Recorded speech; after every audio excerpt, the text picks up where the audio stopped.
Hello दोस्तों, मेरा नाम है ईशान और आप देख रहे हैं चलो यूके चैनल। तो बाय द वे आज का जो टॉपिक है ना, इस पे मैं वीडियो पिछले वीक ही बना चुका हूँ। लेकिन उस वक्त क्या था कि मैं आउटडोर में शूट कर रहा था और मुझे बहुत ठंड लग रही थी। तो क्या है कि मैंने वो वीडियो को थोड़ा जल्दी जल्दी में रैप अप कर दिया था। तो आज के वीडियो में मैं थोड़ा इन डेप्थ जाऊँगा इस टॉपिक पर। एंड थोड़ी बहुत फिर मैंने रिसेंट में ही रिसर्च भी करी है, तो मैं आज वो आपके सामने सारी चीज़ें रखूँगा। कि भाई सवाल ये है कि आपको कनाडा जाना है, लेकिन वाया यूके जाना है। अब चाहे यहाँ पर आप जॉब करने आए या पढ़ाई करने आए, मोस्ट प्रोबेबली मेरी जो ऑडियंस है वो यहाँ पर पढ़ने आना चाह रही होती है, स्टूडेंट में। तो मेरा उनको सीधा सवाल ये है कि अगर आप कनाडा ही जाना चाह रहे हैं तो फिर आप यहाँ क्यों आ रहे हैं।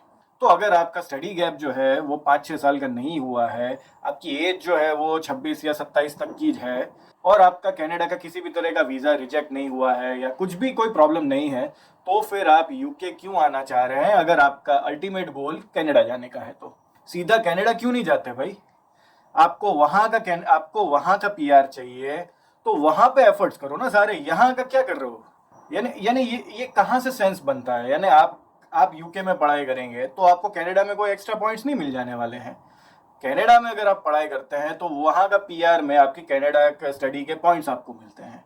प्लस आपको कैनेडियन वो कहते हैं कि कल्चर का एक आपको एक्सपीरियंस मिलता है, कनाडा की पढ़ाई का एक्सपीरियंस मिलेगा आपको। तो वो सब चीज़ें छोड़ के आप यहाँ क्या करने आ रहे हैं। आपको यहाँ पर क्या प्यार है, आपको यहाँ से क्या एक्स्ट्रा मिल जाने वाला है जो वहाँ पर नहीं मिलने वाला है। अगर आपकी एज जो है वो ज़्यादा हो चुकी है, मेरी तरह हो गया है कि भाई आपका स्टडी गैप भी बहुत ज़्यादा हो गया है, आपको कनाडा का वीज़ा मिलता ही नहीं है, आपने कितना भी कोशिश कर लिया हो आपको मिला ही नहीं है, तब बराबर है कि आप यूके आ जाए या किसी भी और कंट्री में जाए तो समझ में भी आता है। अगर आप कनाडा स्टडी करने जाते हैं तो आपका खर्चा तो सेम ही लगने वाला है, पढ़ाई ऑलमोस्ट आपकी सेम होने वाली है, और जो भी है वो सब चीज़ें ऑलमोस्ट सिमिलर सी होने वाली है। और बाकी अगर आपको डिफरेंस जानने हैं यूके वर्सेस कनाडा के, तो वो इस वीडियो में आपको दिख जाएंगे, आप चाहे तो इस वक्त देख सकते हैं। अब फिर मेरे पास आर्ग्यूमेंट आया कि सर कनाडा जाते हैं तो 2 साल का मास्टर्स लग जाता है, यूके में 1 साल में निपट जाएगा।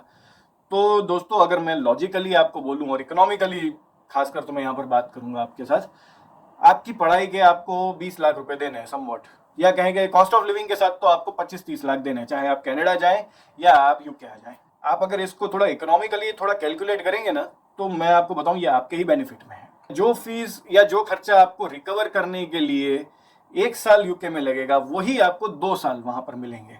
आपको 30 लाख रुपीज कलेक्ट करने के लिए या विद इन या फिर पढ़ाई के साथ रिकवर करने के लिए या कमाने के लिए आपको 2 साल मिलते हैं। उसके बाद आपको 2 साल की मास्टर्स के बाद 3 साल का पोस्ट स्टडी वर्क परमिट वहां पर मिलता है। यूके में डेफिनेटली आपका सब कुछ 1 साल में निपट जाएगा, पर उसके बाद आपको सिर्फ 2 साल का वर्क परमिट मिलेगी। तो आप ये समझ रहे हैं कि आपको वो पैसा रिकवर करने के लिए टाइम भी कम मिलता है यूके में।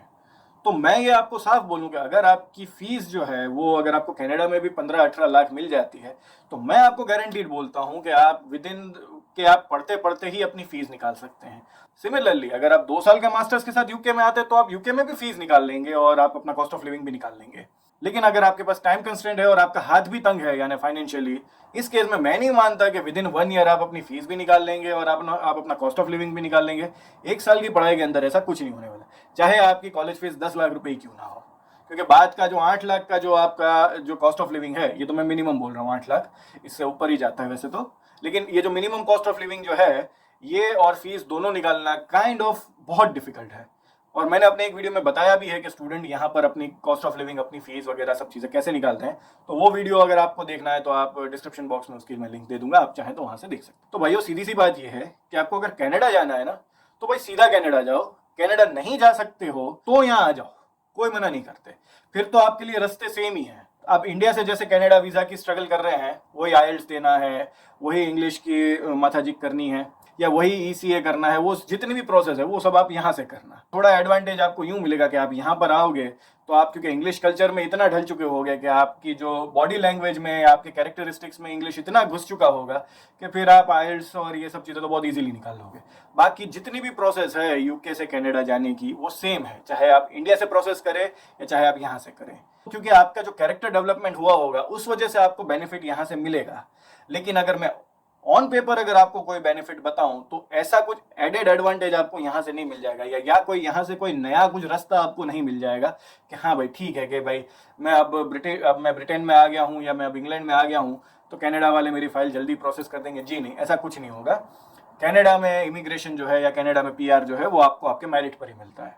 इंग्लैंड आने के बाद, यूके आने के बाद आपका जो मेरिट का जो मार्क्स है वो ऑटोमेटिकली थोड़े बढ़ जाते हैं, क्योंकि आप में इंप्रूवमेंट आ चुकी होती है।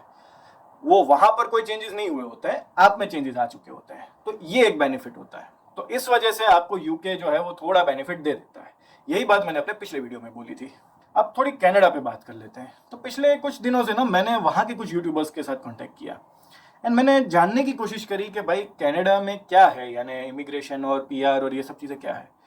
तो जिनसे मेरी बात हुई या जिनके वीडियोस मैंने विजिट किए, कुछ उनमें से स्टूडेंट्स थे और कुछ उनमें से इंडिया से पीआर लेके गए थे, लेकिन सबकी मैंने एक एक कहें कि राय मैंने जो जानी वो ये जानी कि भाई कनाडा में जो है जॉब्स की भाई देखो थोड़ी कमी है। एंड कुछ प्रोविंस में बहुत भर भर के जॉब्स है, तो कुछ प्रोविंस में बहुत स्ट्रगल है जॉब की। इतना इजीली जॉब कनाडा में मिलती नहीं है, क्योंकि क्या है कि एरिया बहुत बड़ा है, बस्ती थोड़ी कम है, और उसके बाद भी जॉब देने वाले कम हैं और जॉब मांगने वाले ज़्यादा है। तो होता यह है कि जो पहली जॉब मिलने में बहुत टाइम लग जाता है, और कई बार लोगों को 6-8 महीने तक लग गए हैं पहली जॉब मिलने में। तो ये एक सबसे बड़ी स्ट्रगल जो है वो कनाडा में आ रही है। और अगर आगे जाके आपको कनाडा का पीआर मिल भी जाए तो भी जॉब मिलने में बहुत मुश्किल आती है। यानी मैंने अच्छी अच्छी प्रोफाइलें, अच्छे अच्छे यूट्यूबर्स के मैंने जितने भी चैनल देखे, मैंने सबका अगर मैं निकालूं तो एवरेज 4 से 6 महीना निकला है कि उनको अपनी पहली जॉब मिलने में ही 4 से 6 महीने लगे हैं। और उसके लिए भी उन्होंने अपने आप को कैनेडियन फॉर्मेट में इतना ढाला है, यानी अपना सीवी हो या अपने एजुकेशन क्रेडेंशियल्स हो या जो भी हैं, तो वो जब तक उन्होंने नहीं किया तब तक उनको जॉब नहीं मिली। तो अगर आपको कनाडा में जॉब चाहिए ना, तो बेटर है कि आप कैनेडियन डिग्री लें, चाहे आप पीजी डिप्लोमा करें या वहाँ का मास्टर्स करें, जो भी करें, लेकिन बेटर है कि आप कैनेडियन करें। यूके की डिग्री और या इंडिया की डिग्री, इंडिया की तो चलो वो लोग मानते ही नहीं है, तो वो तो हम जाने ही देते उस बात को, लेकिन यूके की डिग्री या कहीं और की डिग्री इतना शायद आपको एडवांटेज नहीं देने वाली है। और इन सब चीज़ों के अलावा जो मैंने उनसे जो बात सुनी वो यही है कि भाई देखो, ये जो लेबर जॉब्स जो होती हैं वो कनाडा में बहुत मिल जाती है। अगर वो आप कर सकते हैं तो ठीक है, आप हर तरह का सर्वाइवल निकाल लेंगे कनाडा में। लेकिन वो लेबर जॉब्स करने के लिए भी आपको, वो कहते हैं कि फैक्ट्री, ऑफिस या जो भी है वहाँ तक जाना तो पड़ेगा। और अगर कनाडा में बर्फ़ गिर गई तो आपका चल के जाना मुश्किल है। तो वहाँ पर जो कुछ लोग हैं उन्होंने वही बोला कि भाई अगर बर्फ़ गिर गई तो हमारे को, अगर ठीक है, अगर कंपनी ट्रांसपोर्ट प्रोवाइड करती है तब तो ठीक है, हमें काम भी मिल जाता है और हम ऑफिसेज या फैक्ट्री या जो भी हैं वहाँ तक पहुँच भी जाते हैं। और अगर पब्लिक ट्रांसपोर्ट तक अगर हम किसी भी तरह से पहुँच गए तो पहुँच गए। लेकिन अगर जहाँ हमें चल के जाने की बात आई, कुछ ऐसे रिमोट एरियाज़ में अगर आप चले गए जहाँ पे थोड़ा ट्रांसपोर्ट का इश्यूज रहता है, अगर ऐसी किसी जगह पे आप चले गए तो भाई आपका सोच लो क्या हालत होगी, क्योंकि पूरा जो रास्ता है वो तो बर्फ़ से ढका हुआ है। तो बिना गाड़ी के कनाडा में सर्वाइव करना थोड़ा मुश्किल है। उस मुकाबले में मैं लिटरली यूके को अच्छा मानता हूँ। तो यहाँ पर मुश्किल से 1-2 दिन या 4-5 दिन बर्फ़ गिरती है, और ऐसा भी नहीं हो जाता कि आपके रास्ते बंद हो जाते हैं। माइल्ड सी बर्फ़ गिरती है, थोड़ी एक्सट्रीम अगर गिर गई तो गिर गई, 1 दिन 2 दिन होता है ऐसा, लेकिन रास्ते नहीं बंद हो जाते। अब मे भी शायद, मैं लीड्स में रहता हूँ, थोड़ा ये थोड़ा बड़ा सेंटर है, तो मे भी यहाँ तो मैंने कुछ ब्लॉकेज होता देखा नहीं है। लेकिन अभी जैसे मैंने आपको अभी अपने कंपनी वाली जगह दिखाई, वो तो छोटा सा टाउन ही है, नैसबरा।